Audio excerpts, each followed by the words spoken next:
This is the Smart Passive Income Podcast with Pat Flynn, session number 66. Bueller?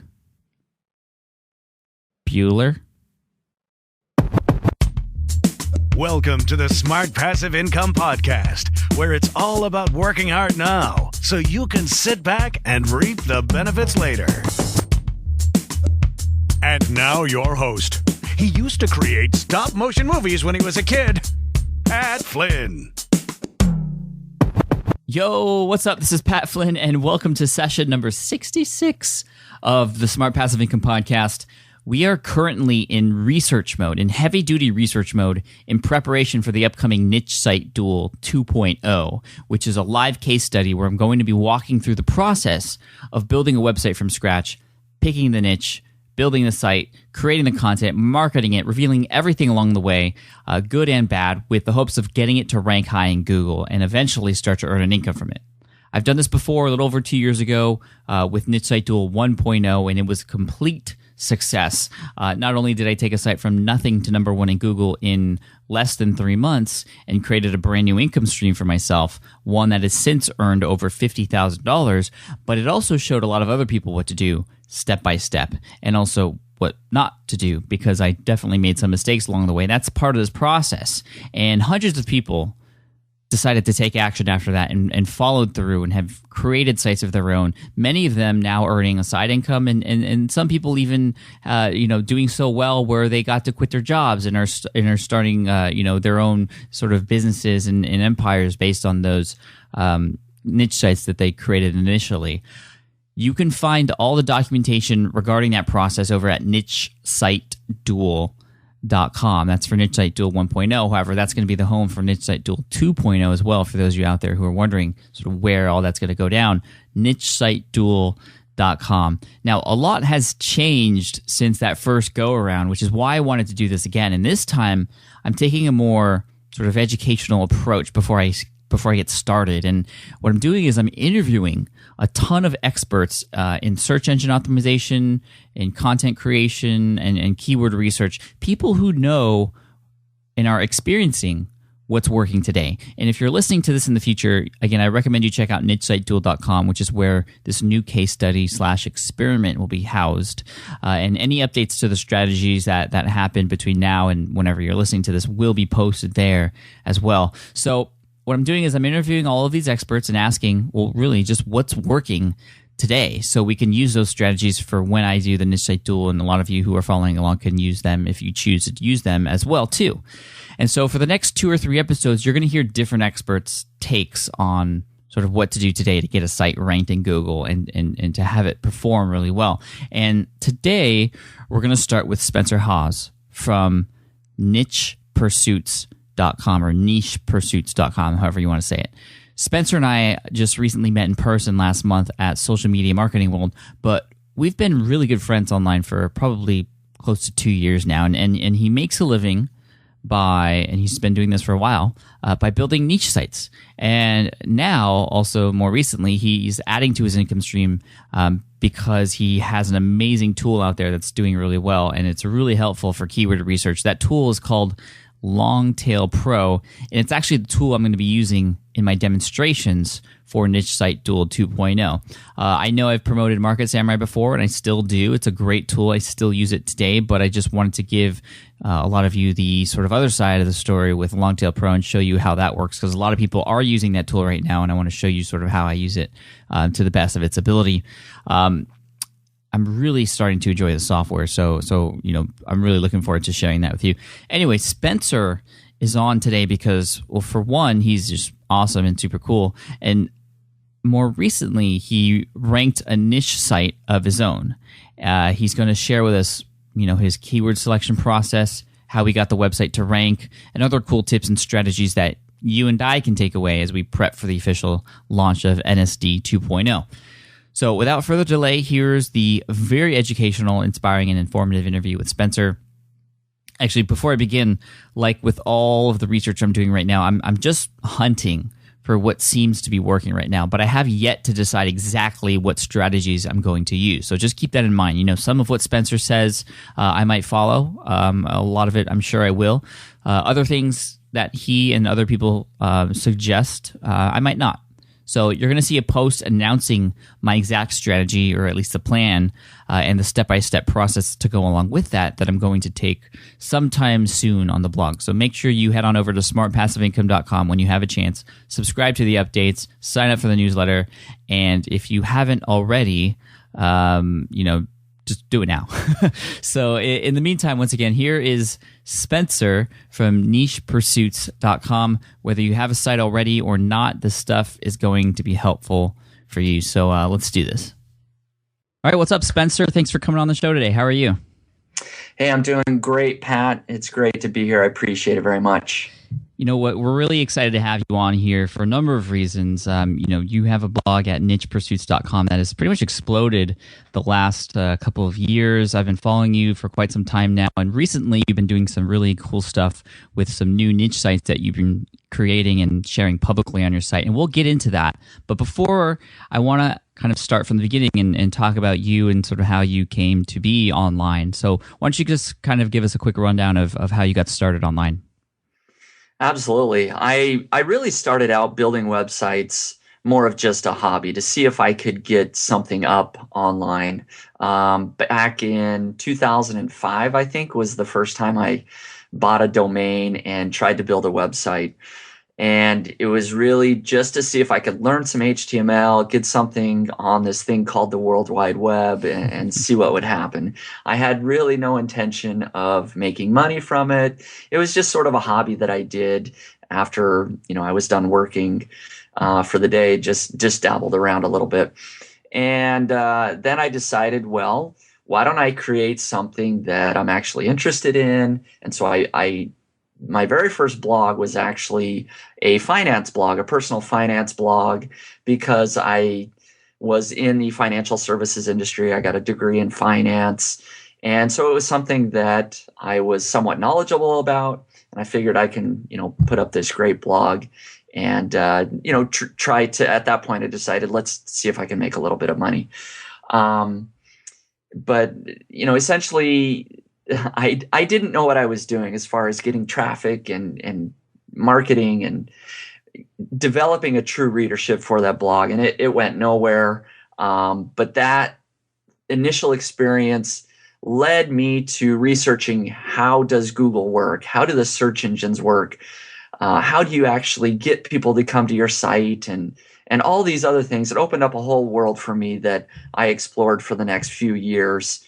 And eventually in 2008 is finally when the light bulb went on for me that, and there's a lot of stories in between here, obviously over a few years that, depending on how dig you want to deep, that's fine. But essentially, I had always been trying to go after these big topics like credit cards and personal finance, all these things that were super competitive, which I didn't understand at the time. But eventually the light bulb went on for me that if I wanted to rank in Google and get some free traffic, I needed to be targeting niches or keywords that were just easy to rank for.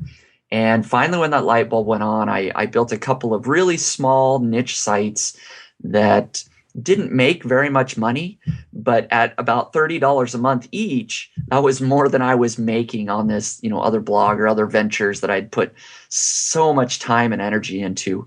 I was making this money passively. And so from those initial couple of sites at the end of 2008, early 2009, I started to replicate that process over and over again for a couple of years till, and of course along the way got better at the process. But had a portfolio of lots of niche sites, and in 2011 I quit my full-time job and have been doing it ever since. Nice, awesome. Now when you say lots of niche sites, how many are we talking? Yeah. So when I quit my job, I had about 200 niche sites, and wow. The number, it's a huge number. And the number is still about the same, right around 200 niche sites. Some don't do as well, and those domains expire, and then I build new ones. And so, so I have a lot. Do you sort of felt like, you just saw success a couple times and you just wanted to replicate it over and over and over again, and then sometimes it would work really well and sometimes maybe not so much, and you just got to this point where there just kept building, and it was just was it a fun process for you? Yeah, I really got excited about searching out and finding these business opportunities as I saw them, these keywords. That really was exciting for me, and that's what kept me going. Is I always saw a new opportunity. I did research and I saw these different topics that I knew that if I just built a site on it, I could rank very quickly in Google. I could be getting free traffic, and sometimes my sites would only make $1 a day, but then sometimes I had other sites that would make $20 or $30 a day. It ranged, or sometimes they didn't pan out at all. But I was very excited about the process, in particular the keyword research, and seeing all these opportunities that were out there. And so I replicated the process. I started getting other people involved as far as outsourcing so that I could build the business and do things quicker rather than just on my own. And that's exactly what I did. I built a business out of it. That's awesome. Now, I do want to get into keyword research a little bit because that's obviously a very important part, and that's sort of what got you started, was seeing keywords as sort of synonymous with opportunity. But 200 niche sites, how do you manage that? I know for me, for example, I have the Smart Passive Income blog. That takes a lot of time, and I do have a couple niche sites that still take a few hours a month, I guess. But 200, how are you organizing yourself and keeping yourself on top of all that? To be honest, Pat, most of my sites don't require any ongoing maintenance. For the most part, I've built these sites up to a certain point, and they start ranking in Google, and essentially I'm satisfied with that. A lot of them I'm not trying to build into something huge. I'm happy with the $1 a day or whatever it is that they're making. And so after the first month or two, I've put in that initial effort to get the content up, the site ranking. I basically leave it there and don't touch it at all. So it really is fairly passive. Now, there are some of my bigger sites, the ones that do a little bit better, and maybe there's only a half dozen or so of those that I do pay a little bit more attention to, that I will either add some content to or do some other things to actively manage. So the amount of time that I'm spending on existing sites is actually relatively small, only a few hours every month. I spend more of my time really finding new opportunities and building new sites. Awesome. Do you feel like with I mean, you have a portfolio of 200 plus websites to look at, so I want to get your opinion on this. Do you feel like when you build the site up and then you sort of quote let it go, or it's gotten to a point where you can just sort of walk away from it for a little bit, do you feel like that eventually they will not be as high in the rankings, or that they kind of decelerate, I guess, as you could say? Or do you find that they stick around and stay up there, or even accelerate? That's a very good question. And the answer is all over the board. Some of them do stick there. A lot of them don't. And in particular, I mean, you have to think about the time that I was building these niche sites was 2010, 2011. I built a lot of these before the Penguin, Panda, other updates. So, of course, when a lot of those Google updates occurred, a lot of my niche sites were affected where they weren't ranking as well in Google, just like everybody else out there. And so the reality is that, yes, Google could change things down the road. And so some of my sites that maybe are ranking well today won't be ranking quite as well tomorrow. But I still do have quite a few of my sites that I built, 2 and 3 years ago that I haven't touched for that period of time, essentially, that still are bringing in income each and every month. Yeah, awesome. Now, you had mentioned Google changing their algorithms and stuff, like Penguin update, the Panda update. I mean, there's a whole slew of updates. They just keep coming at Sure. us. How has your business changed from before when you were doing keyword research and building these sites and sort of outsourcing that process and sort of like a well-oiled machine versus what you're doing now? How has your business changed, or is it the same? It has changed. I mean, the core idea is still the same in the fact that I'm looking for these low competition keywords that I can rank for, and I'm building sites that I can rank in Google and get that traffic for, and then monetize those sites. So that core business model is the same, but just like you said, I mean, some of the processes have definitely changed. Before, I was a little less focused on building out more quality sites. I mean, I think that if I'm honest with myself and if everybody's honest with themselves, that we're building sites, you could essentially build a site that only had 2 or 3 pages of content and with outsourced content and just throw it up and using certain link building tactics, you could get it to rank very, very quickly. And that just isn't the case anymore. And so the velocity at which I'm building sites is significantly decreased. So I'm building less and less sites every month, but the sites that I am building are a little bit bigger as far as the amount of content that I'm putting up. The content's higher quality, and I'm focused on different link building tactics than I was previously, doing things a little bit differently. So we can dig into that, but yes, my processes definitely have changed a little bit, more focused on quality, and ideally I'm trying to build these into something a little bit bigger rather than going after sites that are just making $1 a day. I'm really trying to set my threshold at something that I can build a site that's going to make $500 a month or something. So definitely a little bit bigger sites. Awesome. Yeah, it just seems like that's what Google's like hoping for these days, is more quality type of websites. And it's cool to see that you and I think everybody else now knows that we got to do more than just these 3-4 page sites. Right. Now starting fast forwarding to now and sort of what we're all doing now. Obviously, keyword research is very important, like you said, finding those low competition keywords. What is your criteria and method for finding the keywords that you then process into a website?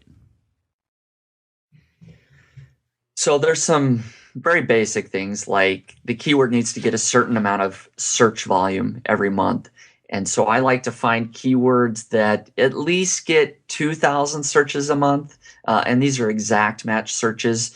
I find that one of the most common mistakes that people make is that they will look at broad match, and that's very different from exact match, as I'm sure you're well aware. But yeah. I throw that out there as sort of a new person mistake. You should always look at the exact match, because that's how many people really are searching for that exact keyword each and every month. So 2,000 is really a minimum. I like keywords that are around 5,000 exact match searches a month or more. And so that's, a basic criteria. There's some other things that I look at, like, 3-word phrases tend to do better than like 1-word phrases. And there's different reasons for that. A little bit longer phrases just tend to be easier to rank for. Right. But really what I'm looking at, and this can be a very in-depth conversation here, is how difficult are the existing, or how competitive are the existing sites that are ranking in Google right now, the top 10 sites in Google. I look at those and really analyze that competition, because that's who I have to beat. It doesn't matter the number of competing pages. I know that that's a metric that's thrown out there sometimes, like, there's only 50,000 competing pages for this phrase. That means it's low competition. Well, no, not really. You're only competing against the top 10 sites in Google, and so that's what you should be looking at. And so there's some specific things that I look at there. And when I determine that I can outrank those top 10 sites, I build a site on that keyword. Awesome. Okay, so you had mentioned 2,000 to 5,000 exact max searches per month.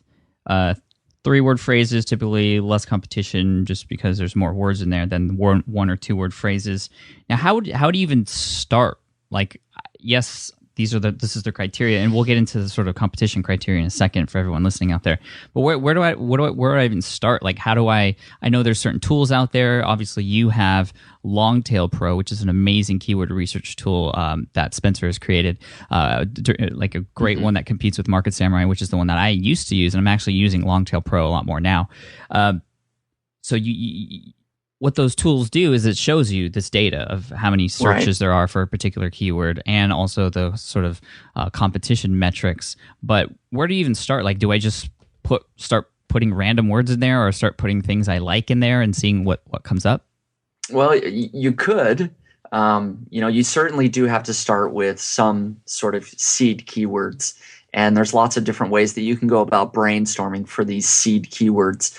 A lot of times I will go to like Amazon.com or eBay.com and look at the different either categories or top sellers. I like to personally dig into some of the more, I don't know what the best word is, but sort of random or less popular categories. Sort of the technology category is maybe the things that people are excited about, but I'll look at maybe the really boring things, like industrial parts or something, to get some seed keywords that are just really out of my norm. And so I'll look at either Amazon or eBay. You can do all sorts of things, just looking around you. If I just look on my desk, I've got a calculator, I've got a CD case, I've got some racquetballs. Anyways, all of these could be seed keywords. So using some popular shopping sites, or pulling up a list of hobbies, or other lists, large lists of just things. And inputting some of those seed keywords is a good place to start. Right. I mean, for me, I remember when I was doing keyword research pretty heavily back in 2010 for the first round of the Niche Site Duel, I would just kind of, wherever I went, I would just try and notice things and, be a little bit more focused on what I was looking at or what I was hearing than I would normally. And whenever I found something interesting that just popped in my brain, I would put it in my iPhone as a note, and then I would just stick it in Market Samurai, or whatever keyword research tool that you end up whatever you end up wanting to use, and just seeing what the results are. And what happens is you put the seed keyword in, you get a result of about 800 other keywords related to it, and then you could see where the searches are. You could filter down to the ones that are between 2,000 or more, and then see what the competition is. So I like I like looking at. I think that's a good idea, looking at Amazon, eBay, trying to see what you could do that's maybe a little less popular, where you might be able to kind of have a heads up on what might be less competitive. Now, when it comes to competition, what are the metrics that you're looking for exactly? Okay, so the competition, there's a few different things that people should be looking at. And one of the most simple things is relevancy. Are the top 10 results that are existing for whatever keyword it is, are they using that exact keyword in the title of their page? And tools like Longtail Pro, and I'm sure lots of others out there, will pull in the title of that page for the top 10 sites. So if our keyword is survival knives, are the top 10 sites using that exact keyword within the title of their page? And that's important because, as simple as that sounds, sometimes there are top results in Google that aren't using that exact phrase, and that's a sign of weakness out there. Other things to look at are the page authority. That's an SEO Moz metric. The number of links pointing to the page. And then to a lesser extent, page rank, site age, and there's other things that you can look at that as well. But in particular, as far as the number of links pointing to the page. That's very important. But you would also want to dig a little bit deeper. Are the links high quality? Are they actually valuable links as well? That's something you could do to dig a little bit deeper. Okay, so just to recap, as far as competition, when you find a keyword that might be perhaps between 2,000 or a little bit more exact max searches per month, then that's the first level or filter. The second level filter is competition. How relevant is that keyword, how relevant are the top 10 results in Google for that specific keyword? Are they using the keyword in the title? Number 2, the page authority, which is that like a number you can get? Yeah, that's a number provided by SEO Moz, and it's actually a really, really good number that SEO Moz has basically put together to essentially it's essentially a number that explains how well I'm trying to think of the word that they use, arbitrary content would rank in Google on that page. Essentially just saying how authoritative is this page overall. And that page authority number takes into account already things like number of links, essentially page rank. They use Moz rank as their number.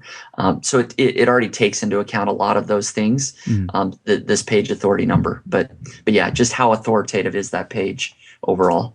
Okay, so we got relevancy, page authority from SEOmoz.com, number of links to that specific page, and then digging deeper, looking at the strength of those links, which those tools can do for you, page rank of the site, and also site age to a lesser extent. So looking at all those things, would it probably be easiest to kind of share with the audience kind of an example? I know you have a public niche site that you shared on your site that you're bringing people through the process from start to finish, and you just recently got it to number 1 in Google. So that's awesome, man! Congrats on that. I saw you were making money from it. So maybe we can just start from the beginning with that site. How did you find the niche? What were the metrics like, and the competition? And then we'll go from there. Yeah, no, I think that's great. That'll give us a concrete example that we can talk about. So the keyword that I picked for my public niche site project that I'm doing is best survival knife. And the way that I initially found this keyword is I went out and I found a huge list of hobbies that are out there. And so I just started typing in some of these seed keywords into Longtail Pro. And one of the seed keywords that I found, one of these hobbies that was on this list was, I believe it was knife making. And so when I, input knife making in as a seed keyword, one of the related keywords was best survival knife. And it met the criteria. I don't remember the exact number of searches. I believe it's 4,400 exact match searches a month. So when I dug a little bit deeper doing the competitor analysis, looking at the top 10 results in Google, I liked what I saw. And we can look at, if you want me to explain that, what I saw in the top 10. Yeah. I like when you said I like what I saw. What did you see? Well, I'm actually pulling up Longtail Pro right now. Cool. So I can have all the metrics right in front of me. But just like I explained to you, the first thing that I did, and what I always do, is I look at the title of the pages. And as I went through and read the title of the pages, I can actually see right now 1, 2, 3, 4. About 4 of the results are not using the exact keyword best survival knife. At the time, the first couple of sites, in fact, in their title, it does say survival knives, but it doesn't have the word best survival knife. And so that was the first, if I just target the keyword a little bit better than them, perhaps I've got a chance. Let's dig a little bit deeper. So that's the very first thing I did. Relevancy in the title. I liked that. The first couple of results weren't using my exact keyword.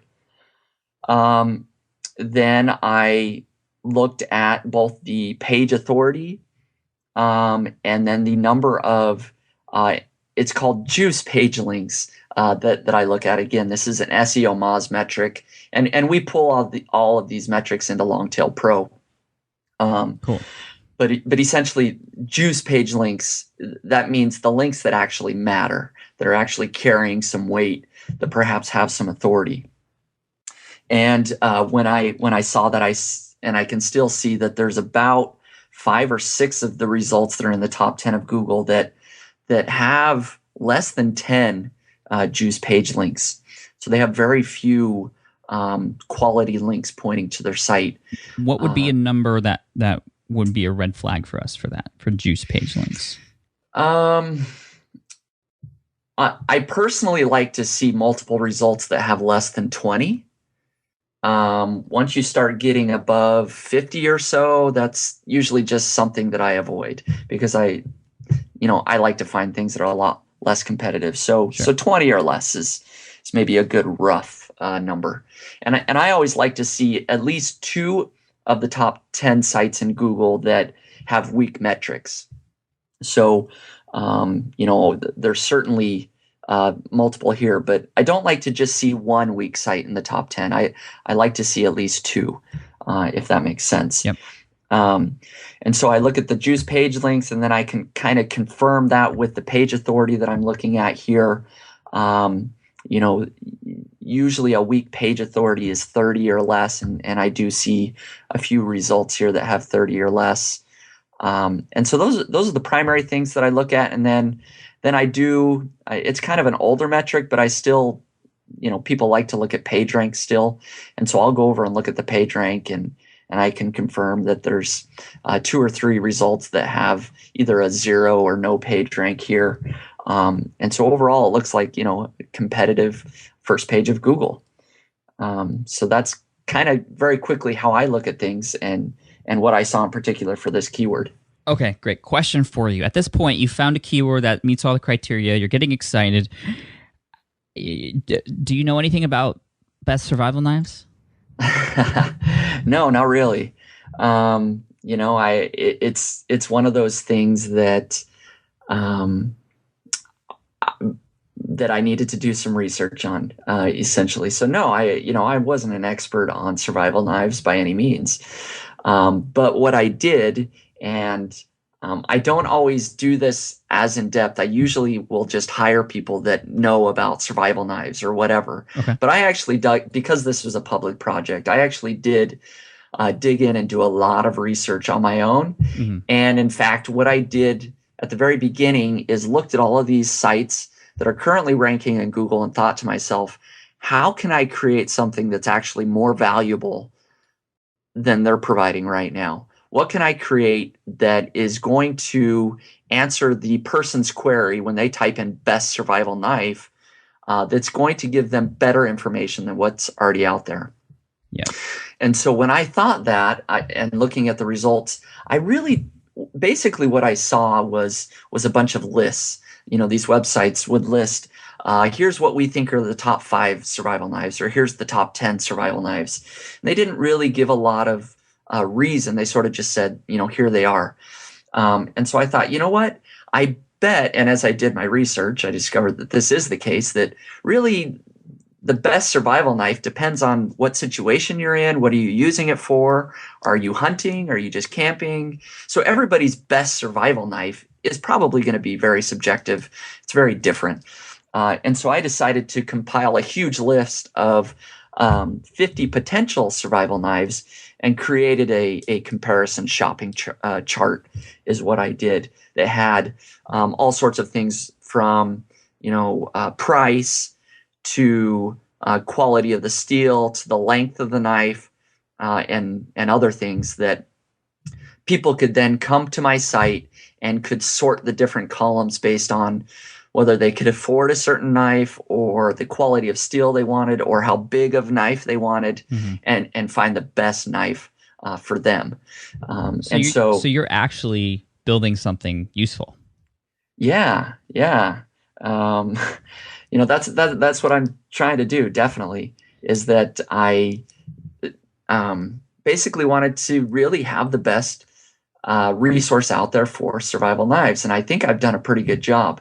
And so I created that, and also did a bunch of research and wrote some great content, and essentially wrote an article explaining what I just explained here, is that everybody's survival knife, their best knife is going to be different. Here's a chart I've created. Here's what all the criteria is. And, here's, 5 of the knives that I think are really great, but, you do your own research. Right. Yeah. And this sort of reminds me of the same approach I took with security guard training, HQ.com, my first public niche site. And a lot of people were asking me, well, you don't know anything about security guard training, and how are you going to do this? And it was exactly what you had just said, looking at what was existing out there on the top 10 of Google and seeing and approaching it as if I was someone typing in that keyword looking for information about that. And same thing with me. There wasn't anything really good out there, so I just created it myself. And I think that's okay to do. And if maybe you don't know much about that particular topic yet, but if you feel like you have the ability to help people understand more about it, then do the research just like you did, Spencer. I mean, that's really, you deserve to be at number one if you're putting in that much effort. Yeah, absolutely. And I think you're spot on that other people can do this. There's lots of niches out there that you really can create the best resource available out there.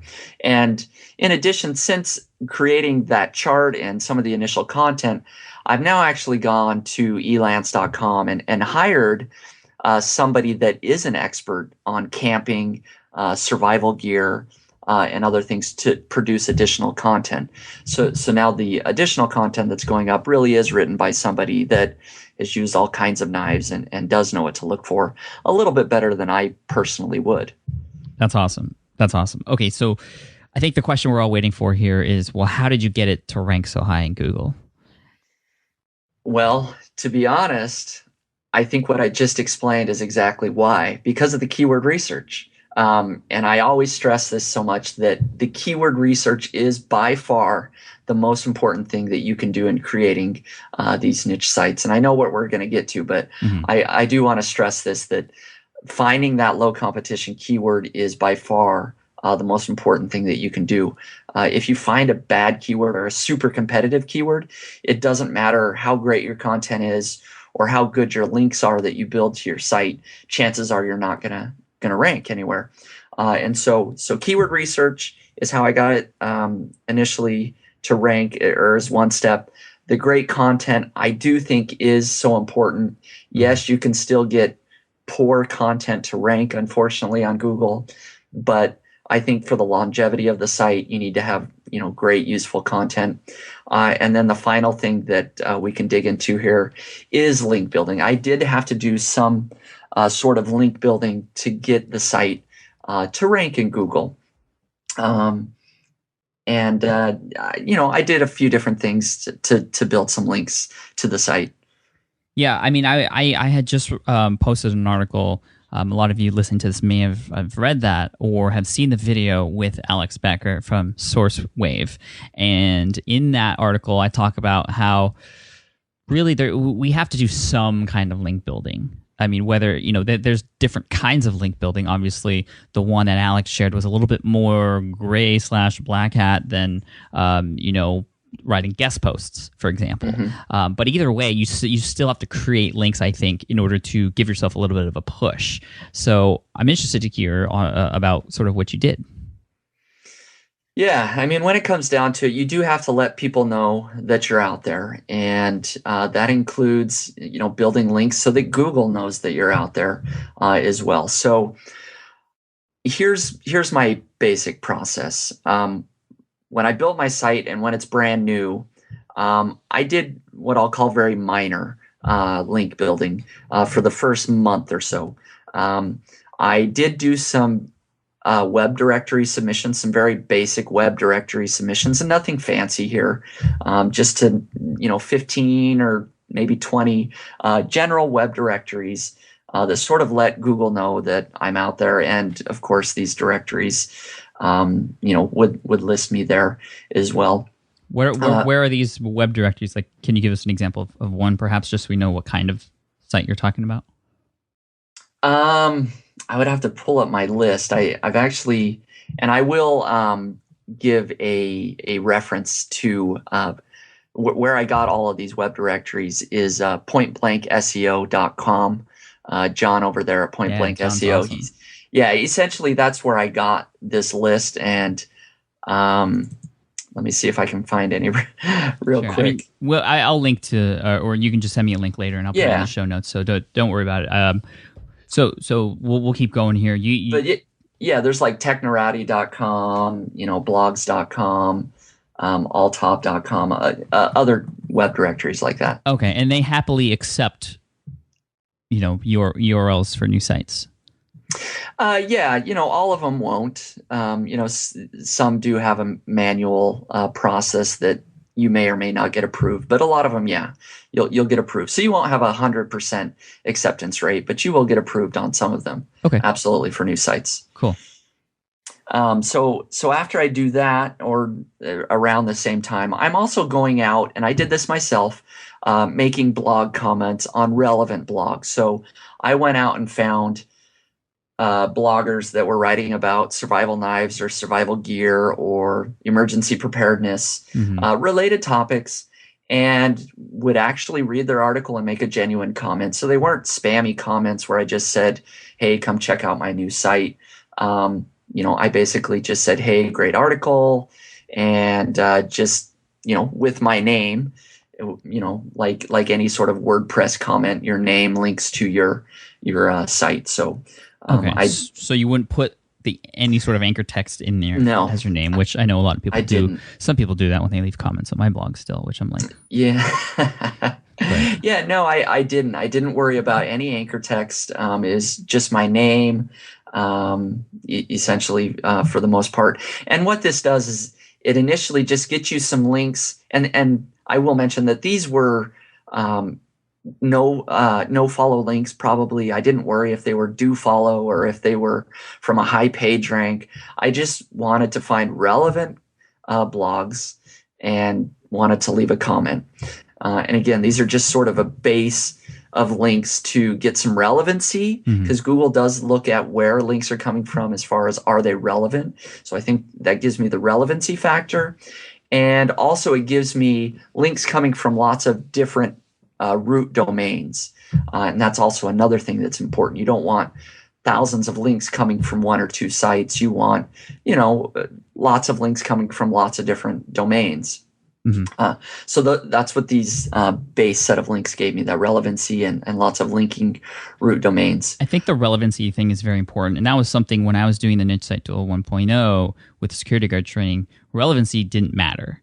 It could have been any site linking to you. That's a PR, whatever site. That's bringing some link juice in. And now it seems like the trend is, after talking with Alex, after talking with you, Spencer, that the actual where that link comes from actually matters, and the content on that page and whatever's discussed on there actually matters as far as how relevant it is to your site. Yeah, that absolutely helps. And so ideally, you'll get all of your links from relevant places. That may or may not always be the case, but you should certainly try to. Right. And that makes sense. I mean, I don't know why that wasn't the case at first, but... Well, just because maybe it was easy to do it otherwise, but now hopefully we're doing it the way that we should. Cool. But then I'll maybe, if you want to call this phase 2, I'll move into a little bit more links and this is around month 2, you would say? And this is probably around month 2. So I really don't do a lot of link building during the first month, but as it moves into the second month, I'll do some things like maybe a Squidoo lens. I'll do some Web 2.0 properties, wiki properties, and then places like Go articles. You can still do some basic links there. Then there's SlideShare. There's DocStock. What was that last one? DocStock. DocStock. It's kind of like a SlideShare, if you're familiar with that. Yeah, those two, SlideShare and DocStock, those are the sort of new, sort of high quality link areas, I guess you could say. Before it was, YouTube and social media. Now it seems like these sites I keep hearing as far as link building is concerned. So obviously it takes a little bit of work to get a link on there because you need to have a sort of slideshow of some kind. Yeah, and you really can just produce, an article and turn it into either a slide show or a PDF or something and upload it that way. Right. I would think there's a lot of opportunity there too. I mean, there's not very many people, in the survival knife industry creating slideshows. I mean, if you created like an epic sort of slideshow, it could potentially, be seen a lot. No, absolutely. And, so there really is a lot that I could be doing even more than I have. Some of these initial things that I did really were just, for the link building factor of it. But I could go back and create an audience in a lot of these places. People have said I could do quite well in Pinterest or on Pinterest with survival knives. Whether or not I could, I don't know. I could generate a Twitter following and do all sorts of things with the niche site, of course. But this initial round was just for link building purposes to get my site to rank a little bit better in Google. Right.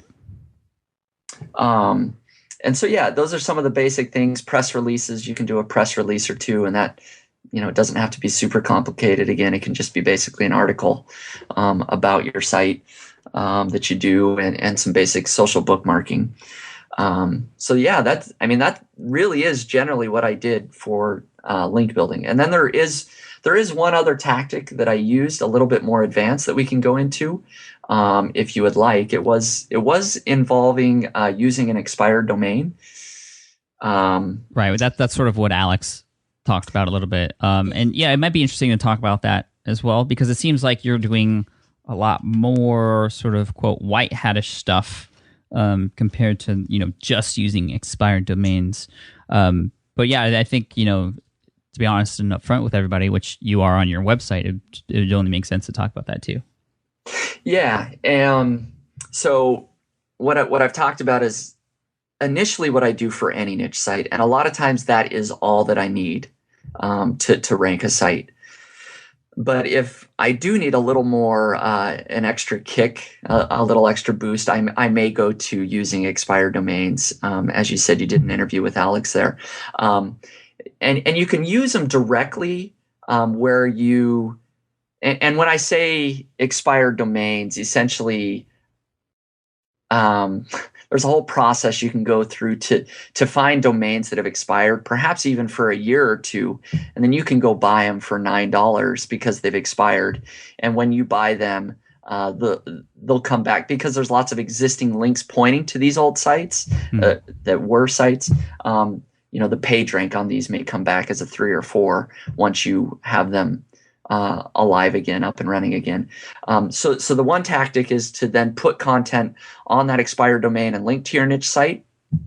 But what I did on this particular project is I didn't use the expired domain to link directly to my site.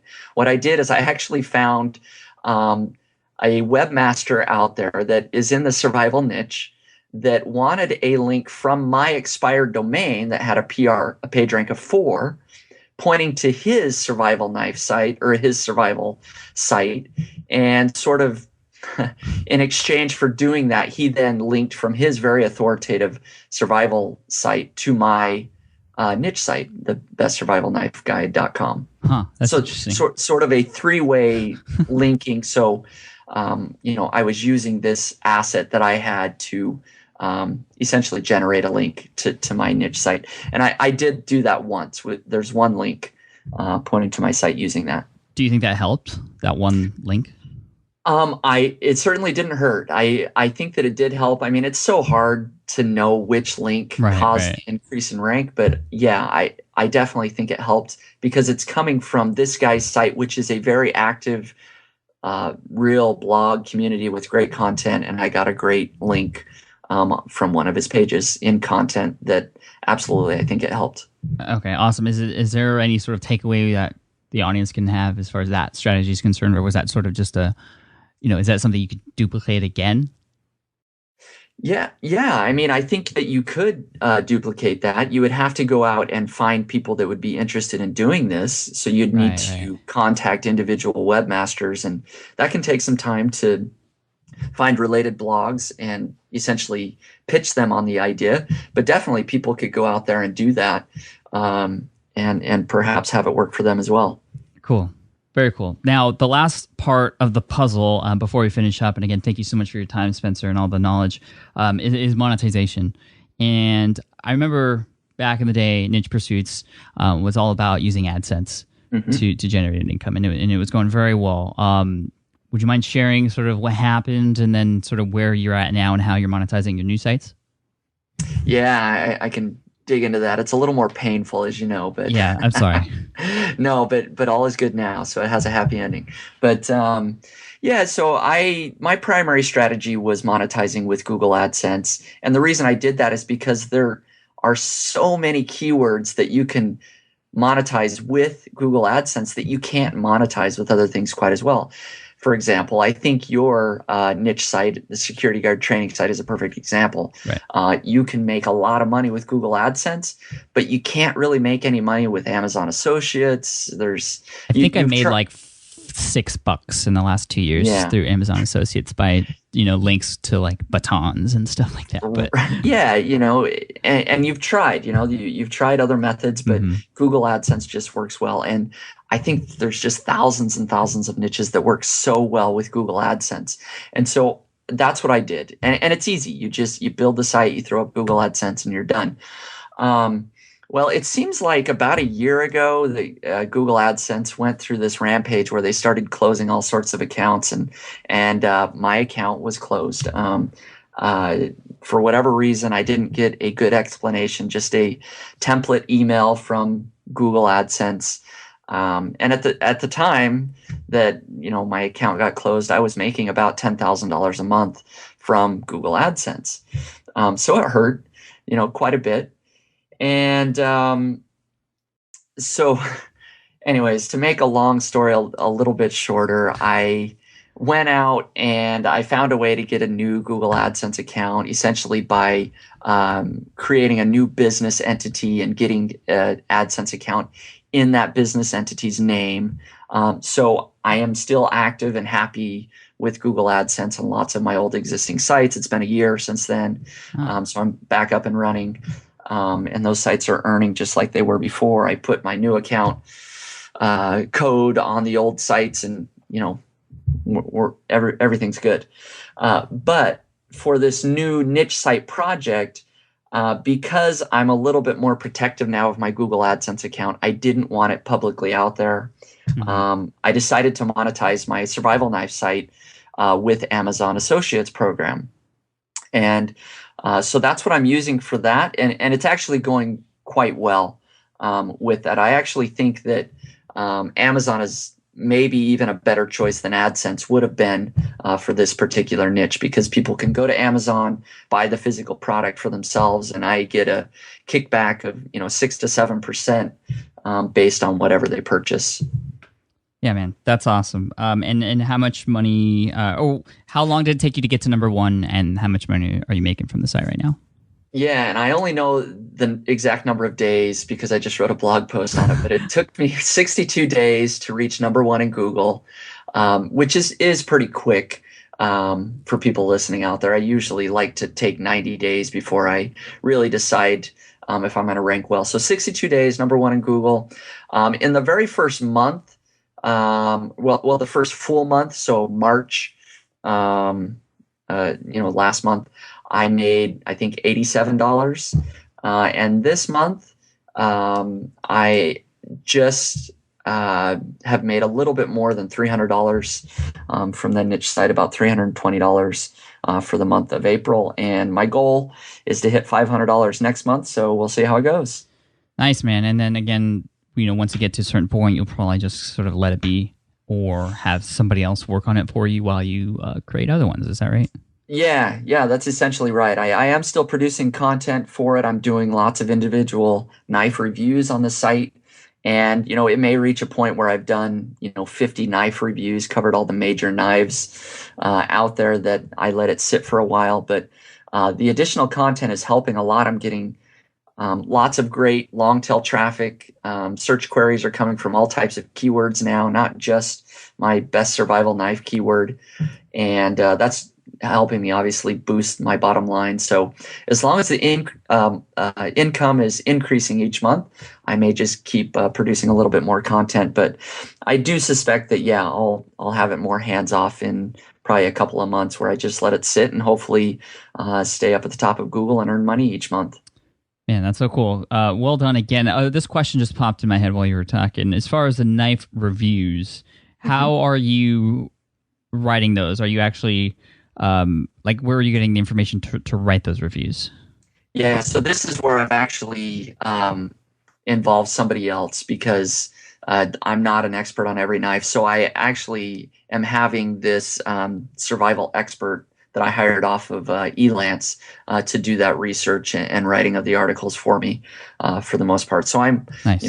I'm paying, him X number of dollars for each article to go and do that for me. Can you give us a range on how much that article might be? Sure. Yeah. Between, most of them are probably average about $15. So about $10 to $20 an article. Okay. That's not bad. Yeah. And especially if you can get up to $500 a month, then it's sort of just a self-perpetuating machine. Yeah, and these are one-time investments, these articles. It's not something I'm paying for constantly. Once it's up there and I paid for, it's this initial investment. And once the site breaks even, if I can earn $500 a month without really investing hardly anything every month, and it's quite profitable after that. Yeah, absolutely. I mean, when you think about, other ways that people sort of generate a little bit of cash, stock market or mutual funds or whatever. I mean, this just is, it's like, I feel like if you can do this well, and even it just might take only one site, it could really help out, your lifestyle, even just another $100 a month, you know what I'm saying? Yeah, absolutely. And I mean, the investment is really relatively small when you compare it to other types of businesses, brick and mortar businesses, or really anything that people may want to get involved in. You might spend a couple $100 to create a niche site. I maybe spend a little bit more, it's $300 or $400 or something, that I've invested so far. But I mean, the return is huge. On that. So for a relatively small investment, and that's with me outsourcing almost everything. If you do everything yourself, the investment is much less. You can have a really nice return. Awesome, man. Awesome. Well, thank you, Spencer, again so much for the information today. Also for your tool, Longtail Pro. I know I keep mentioning that, and it's not just because you're here on the show, but it's actually a really good tool that I'm starting to use more and more now. Congratulations on all the success you've had with that. I remember you ran a promotion just fairly recently and killed it. You did really well with that, so congrats. Yeah, no, I appreciate that very much. And for anyone out there looking for a new keyword research tool, I've obviously used Market Samurai. I talk about that a lot. I've used that for years. But you might also want to look at Longtail Pro as a good option for you, and we'll have links to all those things in the show notes. Spencer, if people want to get a hold of you or ask you questions or see what else you got going on, where should they head? Yeah, the best place is to head over to my blog over at nichepursuits.com. We really do have a great community over there. Lots of people building niche sites, talking about how to rank in Google and do different things. Very active over there. Come either read some of the content and read a comment, or there's certainly a contact page there where people can get in touch with me via email right on nichepursuits.com. They can also follow me on Twitter at nichepursuits.com or at nichepursuits. Awesome. So for those of you out there listening, if you enjoyed the show and you appreciated Spencer sharing all this great information, hit him up on Twitter at nichepursuits. So again, thank you, Spencer. I appreciate it, and I can't wait to see what you got going on in the near future. And we'll probably have to have you back on the show to see, how we can start building sites in 2014. Yeah, no, absolutely. It's been great being here, and I look forward to your niche site duel. I hope everything goes well. I think it's going to be a very exciting process. It'll be fun. It'll be a fun experiment, and thank you for the inspiration to help me sort of get back into the niche site building process. Absolutely, anytime. I love doing it. It's been great. I mean, it is what I do, and then being able to finally sort of publicly reveal one of my domains, I've gotten great feedback. So it's always great to hear that feedback. So I appreciate you taking the time to interview me here, Pat. Cool, man. If somebody wanted to go and just check out all of those posts about your best survival knife website, where were they? Is there an easy spot to go to on your site, or a special link or something? Yeah, if they can go to nichepursuits.com/niche site project. All one word, all like no spaces or dashes? That's right. Okay, niche site project. So niche site or nichepursuits.com/niche site project. Cool, man. Thanks again. I appreciate it. Thank you very much. Thanks for your time. All right. All right, thanks once again to Spencer from nichepursuits.com for revealing his strategies and sharing his site and exactly what he did to help it rank. If you wanted to pick up Longtail Pro, which is Spencer's keyword research marketing software, which I'm actually going to be using throughout the entire Niche Site Duel 2.0 process, you can head on over to smartpassiveincome.com/longtailpro. That's a URL that will redirect you through my affiliate link, which means I do earn a commission if you do go through that link and make a purchase at no extra cost to you. If you do go through it, again, that's smartpassiveincome.com/longtailpro. Just thank you so much, and let me know that you went through it so I can thank you in person or an email. And of course, if you have any questions about that product, please let me know. You can also get that link and other resources mentioned in today's session in the show notes at, as always, smartpassiveincome.com/session66. So again, the show notes at smartpassiveincome.com/session66. All right, and before I finish up today, I wanted to do something new, which I'm going to be doing in a lot of the future episodes here. I'm going to be playing a voicemail that I get from somebody who is listening to the show who has a question or comment, and I'm going to play it for you, and then I'm going to answer the question or respond. And if you wanted to leave your own voicemail, you can go to speakpipe.com/Pat Flynn, and you'll have a chance to go on the show. If you leave me a voicemail, make sure you mention whatever site that you have, a little bit of free publicity there if you have a good question. And here's the first question from Aaron. Hey, Pat. My name is Erin, and I'm the owner and editor-in-chief of a magazine called Paint Crush Magazine. It's a nail polish magazine, and it is for all intents and purposes, a beauty blog. My question is about podcasting. How do you podcast for a medium that is primarily a visual medium? So there's beauty bloggers all over YouTube, and that's because they're giving makeup tutorials and nail polish tutorials, etc., and fashion as well. But how does that translate to a listening medium where it's just what ideas would you have to be able to do this? Because I don't see hardly any new podcasts in the beauty and fashion industry at all on iTunes. And so I realized that if I could be one of the first people to kind of ride this wave, then I would have a huge audience, but I'm not sure how to do that.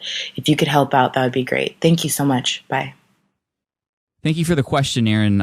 That's actually a very common question I get from a lot of people, because a lot of people are interested in doing podcasts, but they're in an industry like yours where it's primarily visual. There's, when you think about it, it's not just beauty, but there's designers and architects and people doing photography and things like that. So the question is, how does a podcast make sense for these types of industries?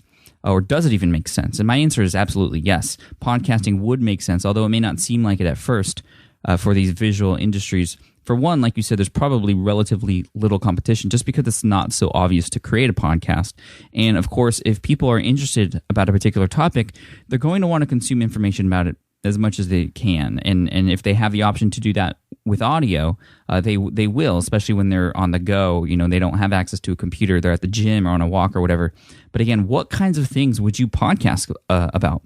So for a lot of these visual industries who do have podcasts, there's a few photography ones out there and things like that. They talk about things like the business of X or the organization regarding X. A lot of them also include interviews with a lot of the top people in the industry, or CEOs or marketing people from these big companies, talking about maybe the history of the company and even some insider info and news about what's planned for the future. Also, what's really good is including any sort of stories about that particular topic. Those are always good and fun to share and are great for audio. So for you, for example, again, your website is paintcrushmagazine.com, I believe. And on your site, you have a lot of great looking tutorials. If I did my nails, I'd totally use your site to help out. But check this out. What if, for example, you interviewed people who worked for these companies you were promoting or talking about in your tutorials, Mac or Dior or whatever. As a reader, I would see that and I'd be like, wow, that's so cool that you actually hook up with these companies and you talk to them. And it would really skyrocket your authority in the industry, I feel. Like you have these connections that no one else who is also doing tutorials may have. And you can ask them questions about the company, any sort of new things that might be on the horizon, or maybe what the most popular items are, and hear it directly from the company. That would be so interesting. And you don't really need the visuals for that kind of stuff. In fact, not having the visuals would actually help you, because you can say that there are visuals or videos or any sort of images that go along with them on your site, which would force people back onto your blog from the audio, like in your show notes, to check out whatever those things that you mentioned on the show may be. But again, focusing on the stories or news, what just came out, where can I get it, or things like that. Interviews, how about what should be going through my head when I walk into a Sephora? I know what the stores are, and stuff about the mindset that is involved with your particular industry. Again, it would work more in tandem with your website as opposed to just on its own. It would help you reach out to new audiences and help drive traffic back to your sort of visually appealing site, even though the podcast is just audio. It'll take some getting creative and thinking out of the box, but things like that can help. And if you don't think you could speak too long about a topic, for like 30 minutes or whatever, there are a lot of successful podcasts out there that are less than 10 minutes long, but they come out each week consistently, and they do very well. And I apologize for those of you listening. If you hear some baby noises in the background, it's my daughter. But anyway, so hopefully those are some things that can help you, Aaron. Think about it. Thank you for the voicemail. And if you're listening to this and you'd like to ask a question that I can potentially answer for you on the show, head on over to speakpipe.com/PatFlynn, and you can leave me a voicemail there. Now, to finish up, I want to talk about what's going to be coming out in the next episode 67 of the Smart Passive Income Podcast. I'm really excited to welcome Neil Patel from Quicksprout.com to talk more about SEO, and I got to tell you, he's probably the most requested guest I had when I asked my audience, who should I be interviewing and who has can't miss content. It was Neil Patel from Quicksprout.com. So he's going to be on the show, and I got to tell you, it's just incredible. The amount of information and the kind of information he's giving. He's on a whole new level. I mean, he's helping companies that are making millions make even more millions of dollars and get millions of traffic or users to their websites. So he's going to be there helping us, the little guys. And that episode is actually going to come out 2 days after this one goes live. So if you're listening to this in real time or as it comes out, it's going to be this coming Friday. Yeah, she's excited for Neil too. And if you are listening to this, in the future, well, then that doesn't matter. So until episode 67, I hope you are as excited as I am. Head on over to smartpassiveincome.com, sign up for the newsletter, and get ready for some awesome things to come. Thanks again, everybody. Cheers, and all the best.